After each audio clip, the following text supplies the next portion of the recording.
Hi everyone, welcome back to Seng Christian Church radio broadcast. Today we have a very exciting topic. We're talking about cancer. It's a very big topic in Singapore, and we have our resident medical dosimetrist Hu Jing to share more about this topic with us. Hello everyone, nice to see you again. So Hu Jing, last week we were talking about a lot of radiotherapy, right? So today, can you share with us firstly what is like the cancer situation like in Singapore? Oh yeah, actually cancer is now getting very common, not only in Singapore but around the whole world. The number of incidences are increasing, and also because of the early detection of cancer, so there are more people are diagnosed early, and also not like in the past, when patient been diagnosed usually at a very late stage, but now with early detection, actually most of the cancer can be cured.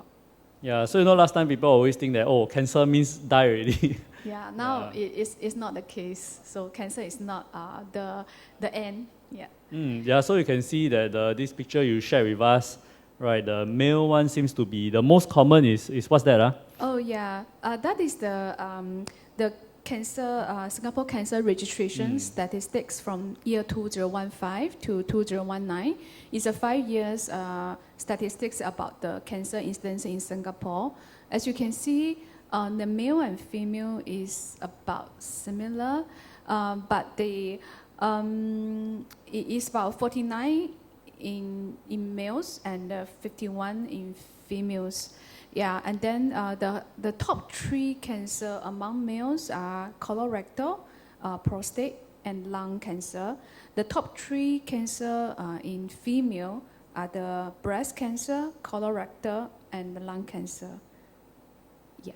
So either way, cancer is quite prevalent in Singapore, right? Yeah. So correct. Just now I forgot to mention about the total number cancer patient being diagnosed in that 5 years is about 78,204 patients. Wow. It's actually quite a lot. Yeah. And they say one in 3 die from cancer every day. Diagnosed, but now, as I mentioned, with the early detection as well as the advance in treatment, so most of cancer can be cured. So yeah. So you mentioned this treatment, right? So when it comes to cancer, what kind of treatment is generally available for people who got diagnosed with cancer? Oh yeah, so when patient has been diagnosed with cancer, usually they'll think about going for surgery. There's one option, and radiotherapy, chemotherapy, and also about some other non-mainstream one, for example, like the targeted therapy, hormonal therapy, or stem cell transplant, or some other precision medicine. I think talk about surgery, I think most of us know that is like surgeons will take the tumor out in the operation theater. I think everyone knows about it. And the chemotherapy is giving the drugs that, going through the whole blood circulation system, that the drugs can reach every part of your body, then to help to kill the cancer cells. And talk about radiotherapy is more localized. Just we are using very high energy radiation just to target at the tumor, to treat a cancer patient. And so these are the main strains of the treatment. I see. Okay, so the main one you just mentioned is usually surgery, radiotherapy, and chemo. Yeah. Right? So you are specialized in radiotherapy. Yeah. So maybe let's dive a bit into this radiotherapy, right? So I understand that there are generally 3 types of radiotherapy. Yes. Very good, you did your homework. Yeah, so the radiation we use, we have photons that call X-rays, and also have electron, and then now the latest one is proton. So for photon, I mentioned about we are using very high energy radiation to treat patients. So just to give you some concept about how high is high, when you go for normal chest X-rays or CT scans, those are the X-rays are using at a diagnostic level, which the energy is in the kilovoltage. But when it comes to use for the treatment purpose, for radiation to kill the cancer cells, where the energy we are using is in a megavoltage range. That's much higher than the normal a diagnostic purpose. So just give you an example for photon, we are usually using a 6 to 10 mega voltage. Electron, we have 6 to 20 mega electron voltage. Then we talk about proton, because it's a very high energy particles. The energy we are using generally is about 70 to 260 mega electron voltage. Wow, so that that's is much higher than the Yeah. other two. Yeah, so at the moment, the new cancer center are still, just finished completion. Now everything is under the testing phase. So very soon, proton treatment will be available in Singapore. Okay, so basically from what I understand is that Proton is a very much newer and better technology, Yeah. so it's generally will be more expensive, right? Yeah, definitely. The proton machine is a very complex and very huge. Using to accelerate the particles into very high speed.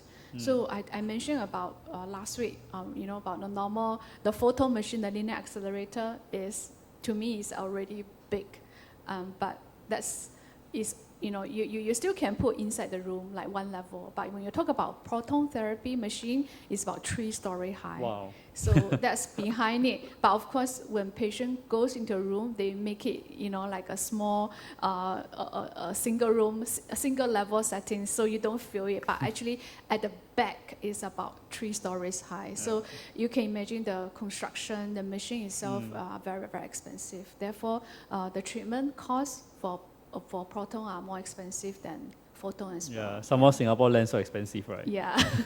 Okay, so since it's generally more expensive, so for now, photon is still one of the mainstream ways of doing radiotherapy. Yeah, So maybe you can share a bit more about the different types of photon treatment. Oh, sure.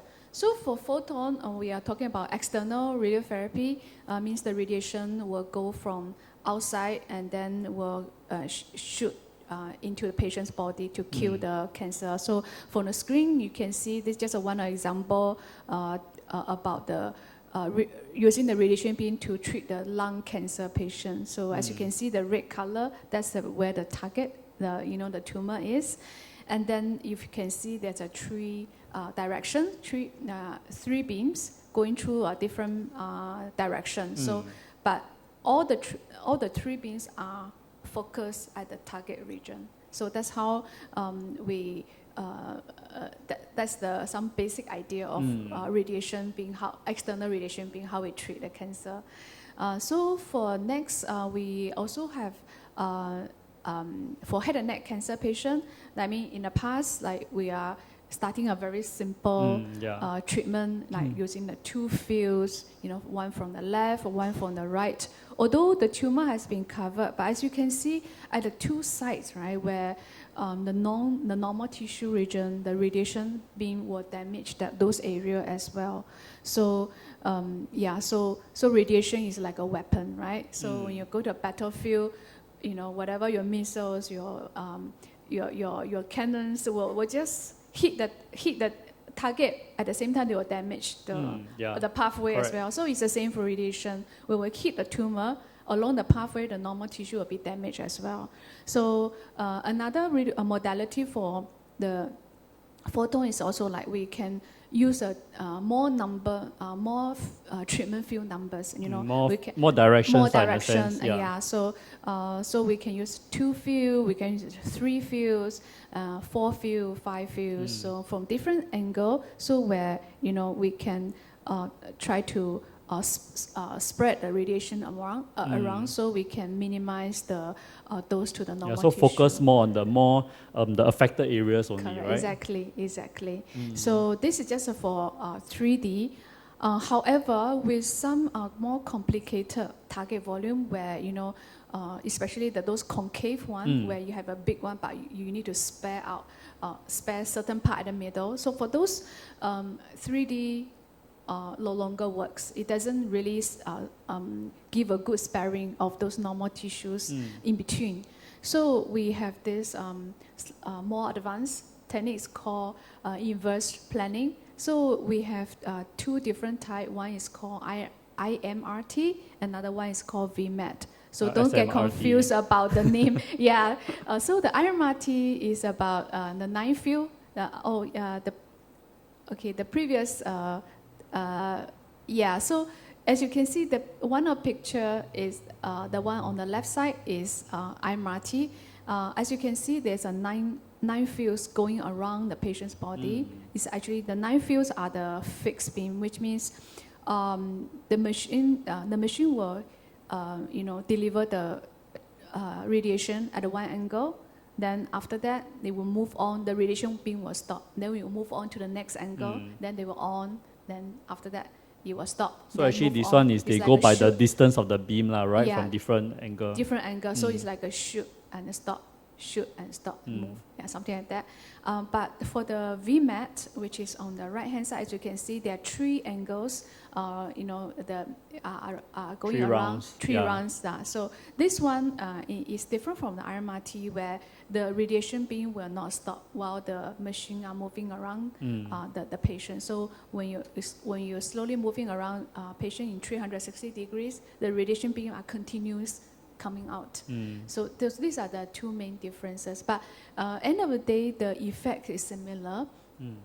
And this is one of the example of the head and neck cancer a plan that I generated. As you can see, for the 2 sides, right? These are not the big salivary gland. Yeah. Do you know what's that? Yes, correct. So the one that produces the saliva, right? Yeah. What do you call that? Salivary gland, or the start with P one, is it? Yeah, parotid. Okay, I don't know that. Both. Yeah, exactly. So these are the biggest pair of salivary gland that we have. So you will produce saliva, so every day, so your food can be so tasty. So by radiation beam, when you're going through, you will, as you can see, the target is right at the center, right? So in order to reach the target, the radiation will pass through the salivary gland. So by result, you will affect the salivary production. Therefore, patient may have some side effects of dry mouth. So for radiotherapy, one of our objective is also try to minimize the side effects as much as possible. So with IMRT and VMAT, the inverse planning technique, we are able to kind of bend the radiation to spare the parotid. And also at the back, you can see that's where your spinal cord and also the brainstem is. So we also have to do our best to spare the radiation to hit those areas. So so inverse planning will allowing us to more accurately just target the area. Correct. Okay, so generally, it seems like there's a lot of planning involved, but how long is the procedure of this radiotherapy treatment? Oh, the treatment itself usually is about 10 to 20 minutes. But the actual radiation is only few minutes. The rest of the time is spending on position the patient. As I say, radiation, we're using very high energy radiation. Once we give, we cannot take it back. So we have to ensure the radiation really goes right into the the tumor. So the radiation therapists spend a lot of time to position and also to take X-rays before they deliver the radiation. So make sure the radiation are really pinpoint exactly at where we want. Yeah. So so they have spent more time on that. Then the actual radiation, as I mentioned, is only like few minutes time. So they have to shoot every day, right? For how long? Oh usually? Yeah. Patient will come every day treatment every week, 5 days a week, and the total treatment depends where the body parts, can be range from 15 fractions to 35 fractions. That goes about 3 weeks to 7 weeks time. So 3 to 7 weeks, you just go in and let them shine the radiation. Yes. It's like because radiation are there are side effects. They are very toxic. So we can't give one shot to patient, like an antibiotic, right? Yeah. The doctor will ask you to spread out. Okay, you must finish the course every day. You must say you cannot stop, but the doctor will not give you the whole bunch of antibiotics to take at one go, right? So it's the same for radiation. So speaking about these side effects, just now you mentioned a bit about salivary glands, right? But what are some of the general other side effects of radiotherapy that some people may experience? Right. one of the very common side effects is about the skin become red. So it's like a sunburn, if you want to relate that. And it's a very localized. So only the area that being treated under radiation, the skin will get affected. So if patient with very sensitive skin, sometimes you can see, one patch is a red color. So by looking at that, that's where the radiation going through. So it's very obvious. You can see that those areas are red. But for some patients are okay. They look after the skin, and you hardly can tell the difference. But most of the patients will experience the kind of sunburn effects. And also other side effects depends which side you are treating. For example, I talk about head and neck. Patient may experience dry mouth or maybe difficult in swallowing. And if other parts in the abdomen region, the tummy region, the patient may experience diarrhea or some discomfort. So then maybe they feel tired and then feel like vomiting. So all this can be managed by medication. Okay, I think sometimes maybe they might experience some more severe side effects when it's at very sensitive areas, right? Where maybe it might spread or something like that, right? Very sensitive. When the patient going through the weekly review with the doctors, they will assess the side effects as well. So they will depends on the grade. So grade 1, grade 2, grade 3, grade 4. So we do have, most of the patient will have about grade 2 or grade 3. Or grade 1. Very little patient will have grade 3 or even grade 4 kind of toxicity. So means those. Like for example, the skin can be really, break down, and then that some moist have formed on the skin surface. Can be painful, but those are only short term. So once the radiation stop, they will be okay. Okay, so generally, but anyway, radiation itself is quite a dangerous, so-called weapon in this case, right? Because radiation, right? So does it make you very stressful in your position? Because any small mistake that you make, right, it might affect somebody quite. It might have a lot of severe, not say side effect, but if done wrongly, maybe there's severe consequences. So does that make you very stressful?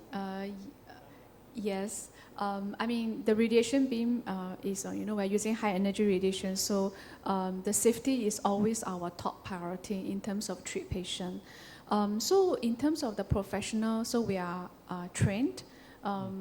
Everyone have to be trained to handle the radiation and also to plan and accurately. So everybody, every professional within the radiotherapy department, doctors, nurses, radiation physicists, radiation therapists, and medical dosimetrists. Each of us will go through the training specifically, And also that's about the qualification part. And also in terms of our daily treatment, so we also have a kind of a team to counter-check each other. So for doctors, once they mark out the tumor, so they also have the team doctor to review together whether they are agree or not. So just to make sure the target has been marked out accurately. For us, for each different profession, so like after I finish my plan, my colleagues will counter-check my plan, make sure all the parameters are planned out correctly. Then the physicists will do the QA of the treatment machine to make sure what we plan is what will deliver to the patient, and also they will do the quality assurance of our plan as well. And the radiation therapists, they will check, also do a final check, ensure all the parameters are matched with what we are doing. So there's a lot of checks in between. So by doing this, mistakes, human error definitely will happen, but by all these checks in place, we'll kind of pick up the errors early. And now we're also using those automatic system, like using the computer to help to counter check as well. So with all this So it's very minimized in a sense. Yes. Yeah, well, I didn't expect that, there's so much planning and so many people involved in a short 10 to 15 minutes radiotherapy treatment. But okay, so generally all these patients, because they're only exposed to this radiation for short periods of time just for treatment, right? But for the staff and the doctors, especially the nurses, all that, I mean, for y'all who are in that space, y'all will be exposed. Is it safe? Is it a safe place for y'all to work because y'all are kind of in this radioactive environment, right? Yeah, actually, it's very safe. It's not safe. Nobody wants to do it. Really. Actually, the radiation protection in Singapore are very, very good, and also especially in the radiotherapy department. Although we are using high energy radiation. But the treatment room has designed in a way that the wall is very thick, so you can prevent the radiation leaking out. And also during the treatment, patient will be left alone inside the room. The staff will not stay inside. So the staff will be sitting outside the control area with a lot of monitors to monitor the situation inside. So once the radiation beam is turned on, no one allowed to stay inside except the patient. So only when the radiation beam is off, then the staff can go in and take the patient down. So it's very safe. Even my colleagues who are pregnant or some seniors, no problem. You can go in and treat patient. So I guess it really depends on how safe the hospital makes it, right? Such that the actual treatment is being isolated just for the patient itself. Yeah, and that's the requirement actually So you can't stay with the patient inside the treatment room. So it definitely is safe for staff.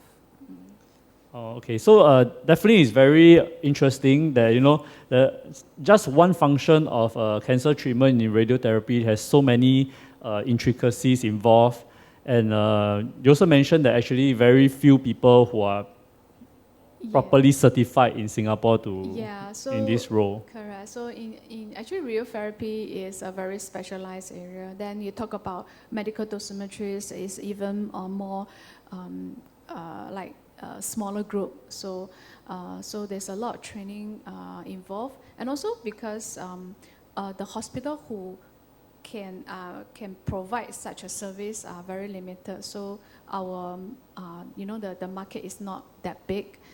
Therefore, there are not many people in my profession.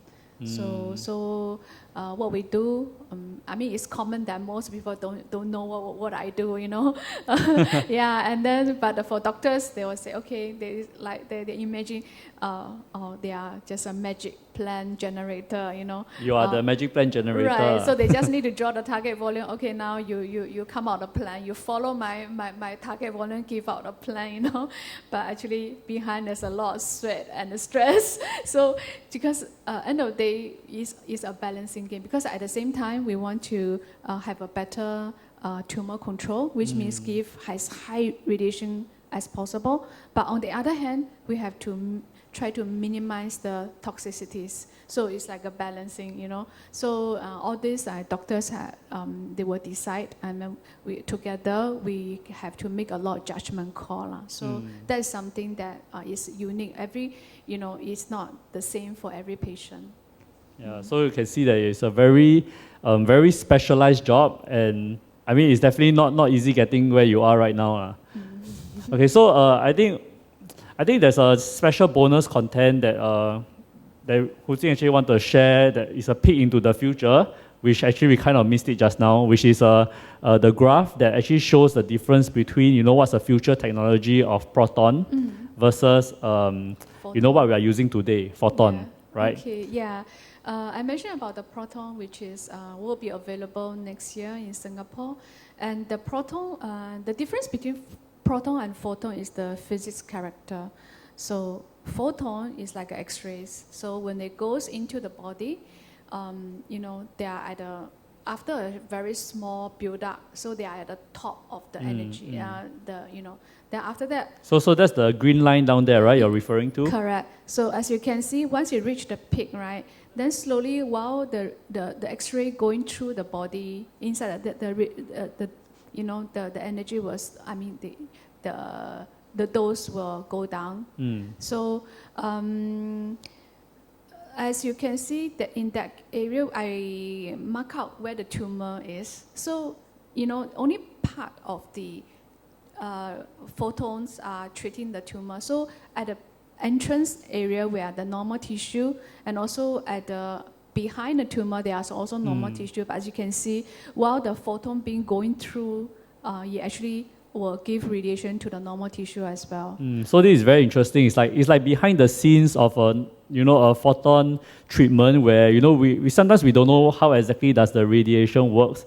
But based on what Hu Jing has shared, that you can see that from the photon actually it goes through, actually pass through normal tissue and it also exits through normal tissue. So actually only that part in the center there, right, that actually treats the targeted area. Correct. So that's why for photon we will use multiple radiation beams coming from different angle, so we can minimize the the entry dose to the normal tissue, right, around the normal tissue. So it be all concentrated at the tumor. So that's how we can get more dose into the tumor.